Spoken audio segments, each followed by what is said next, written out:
el doctor Moisés Issa, con quien muchas veces conversamos a través del sistema de Zoom, pero es otra historia, no es lo mismo que estar aquí juntos. Le agradezco mucho que me acompañe, doctor, un placer tenerlo por acá. Gracias, Pedro, ¿cómo estás? El doctor Issa, muy bien, el doctor es especialista en temas geriátricos, obviamente en cualquier momento me está atendiendo a mí, pero quiero plantearle algo. Ayer mencionaba estudios que leía de los peligros de la gente que se automedica.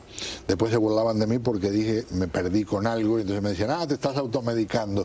Y hay un riesgo que incluso hasta puede ser fatal. Sí.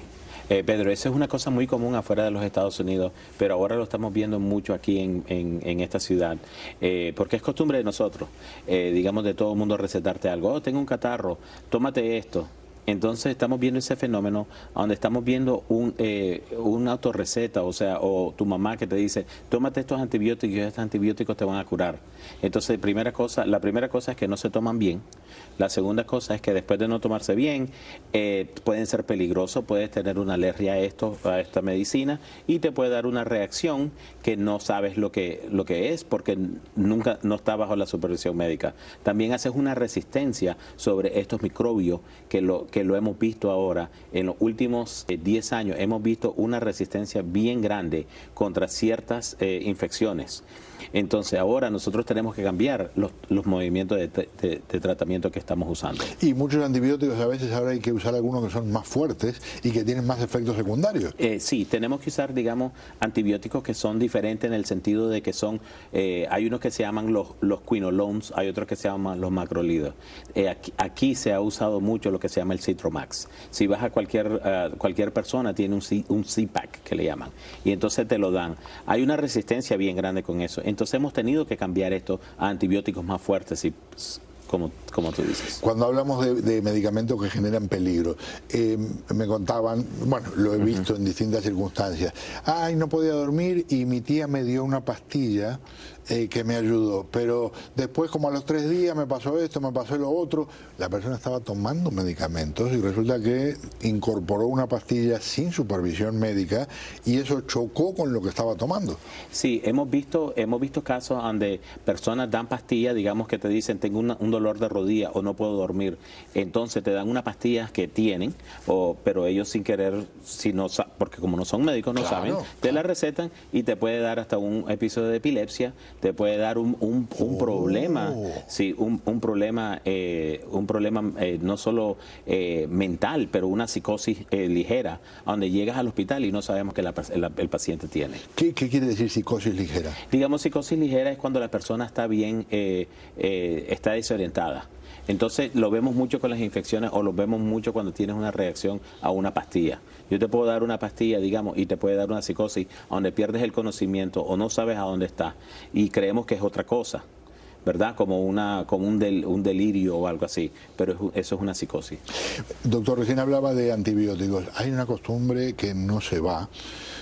Estás engripado, no, eso no es catarro, eso es gripe, eso necesita antibiótico. Yo tengo que me sobraron de la otra vez. El antibiótico no cura la gripe, nada cura la gripe. Nada cura la gripe, y si es un flu, como sabemos, esto es un virus, esto no se cura con antibióticos. El virus no le afecta el antibiótico, tiene que ser un antiviral. El antibiótico es para la bacteria, para la sinusitis bacterial, para la bronquitis bacterial. Entonces tienes que ver al médico para decidir si necesitas algo o no necesitas nada, ¿verdad? Si necesitas algo, generalmente el catarro no se te está mejorando en las 24 48 horas. Las primeras 24 48 horas, si te dio fiebre pero ya no te regresaron la fiebre y ya no tienes flema, no necesitas antibiótico. Doctor, un placer tenerlo aquí. Muchísimas gracias por acompañarme. Gracias por tenerme, un placer. Leí un artículo que me dejó espantado en términos de la cantidad inmensa de gente que sufre trastornos por automedicarse. Y eso no significa medicarse un vehículo, significa decidir uno qué es lo que va a tomar porque ya alguna vez tuvo un problema similar o porque una tía le dijo o porque el vecino es enfermero o porque le sobran unos medicamentos de una enfermedad previa, etcétera, etcétera. Y usted no lo creerá, pero hay un porcentaje altísimo de gente que se equivoca al pensar que es médico y toma alguna pastilla o algún líquido que en la práctica lo que hace es daño en lugar de aliviar. Eso por un lado. Por otro, y este es un problema que tiene que ver con antibióticos estrictamente, hay mucha gente que todavía cree que la gripe se puede resolver con un antibiótico. No es cierto. No hay un antibiótico que haga efecto contra la gripe. Es más, no hay una cura contra la gripe. Ahora, ¿sabe cuál es el problema? Hay personas que de todas formas toman los antibióticos porque se lo dijo fulanita que trabaja en un hospital y sabe, y resulta que cada vez hay más personas que se están haciendo resistentes a muchos antibióticos. Resultado, cuando tiene el verdadero problema en que necesita un antibiótico, entonces ahí el cuerpo se hace resistente a lo que se le da y no funciona. Y hay un grupo en este momento creado en la Casa Blanca, trabajando hace tiempo para lo que consideran es uno de los grandes problemas que se avecina en nuestra sociedad, cada vez más resistencia a los antibióticos. Caramba, vaya al médico. Muchísimos han estado y están utilizando medicamentos que tienen otro destino para aprovechar un efecto secundario. Adelgazan, pierden el apetito y mucha gente, incluso nosotros tenemos compañeros de trabajo que han perdido decenas de libras. Pero están apareciendo efectos secundarios que generan preocupación, efectos secundarios que mucha gente ni imaginaba podían ocurrir. Le digo bienvenido al doctor Carlos Riveros, especialista en medicina interna, súper agradecido por tenerlo aquí, muy amable. Pedro, gracias por tu invitación y gracias por ponerme en contacto también con tu público. Con mucho gusto. ¿Qué me dice de lo que está pasando? ¿Es demasiado alarmista o realmente hay que ser mucho más prudentes? Sí, realmente hay que tener cierta prudencia porque este tipo de medicamentos, obviamente el que conocemos ahora y que más se ha vendido en el mercado hasta ahora, que es el Ozempic, pero vienen otros desde antes también y que ya sabíamos que podían hacer perder peso. El problema de esto es que se usan básicamente para que la persona pueda controlar su azúcar, los diabéticos. Y esto, como un efecto secundario, produce pérdida de peso. Pero hay que tener en cuenta que también hay unos posibles efectos secundarios, sobre todo en personas que tienen riesgo, ya sea por familia, ya sea por ellos mismos, de tener cáncer de tiroides. Ciertos cánceres de tiroides pueden ser exacerbados o digamos, impulsados usando este medicamento, y también en personas que puedan tener susceptibilidad a tener pancreatitis o que ya hayan tenido pancreatitis, digamos, son dos efectos secundarios muy conocidos. Otros efectos también que pueden ser, por ejemplo, que la persona haga un trastorno digestivo en el que empiezan a vomitar o empiezan a no poder tolerar los alimentos, o los alimentos se demoran mucho tiempo dentro del estómago, y podría ser un efecto secundario para muchas personas que sería indeseable y que en algunos casos ha sido irreversible o se ha demorado mucho en mejorar.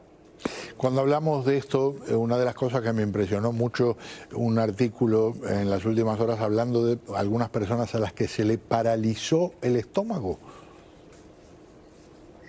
Claro, digamos, este tipo de casos, que son casos un poco extremos, digamos, de lo que está pasando, porque en la mayoría de los casos no estamos viendo eso de una forma objetiva, pero sí ha habido casos en los que las personas no han podido mejorar de lo que se llama una gastroparesis o una paralización del estómago, que es realmente un efecto secundario de este tipo de medicamentos. El efecto secundario es el que hace que la persona adelgace, hasta ahora es lo que conocemos, porque hace que el estómago no se mueva bien, ¿no? Y entonces no se puede vaciar. En muchos casos, no solamente como estos, sino ha habido casos también en los que personas que van a cirugías y todavía muchas horas después de haber dejado de comer todavía tienen alimento, digamos, en el estómago, porque este medicamento hace que el estómago no se mueva bien y no se vacía bien, y eso es lo que hace que la persona se sienta llena y no quiera comer, por eso se adelgaza.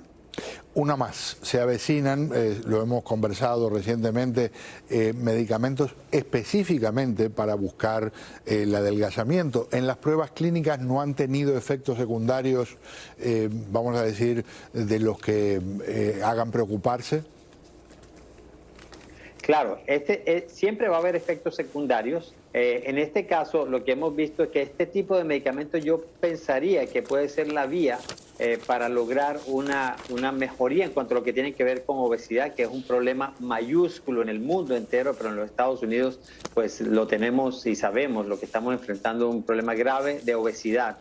Entonces creo que es digamos, un tipo de medicamento que hasta ahora va asomando la cabeza y vamos a encontrar que en algunos casos, hay 2 que yo conozca que están ahora mismo en investigación y que muy probablemente vamos a encontrar alguno que no tenga el posible efecto secundario o los posibles efectos secundarios o minimice los efectos secundarios y que nos sirva para la obesidad. Realmente lo estamos esperando porque la obesidad es un problema grave en los Estados Unidos y en el mundo entero.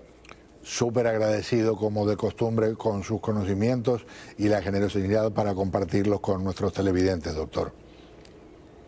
Pedro, es un placer siempre conversar con tu público y contigo especialmente, así que te mando un saludo y que tengan un resto de noche especial. Muchísimas gracias, igualmente. Allí está el doctor Carlos Riveros, especialista en medicina interna.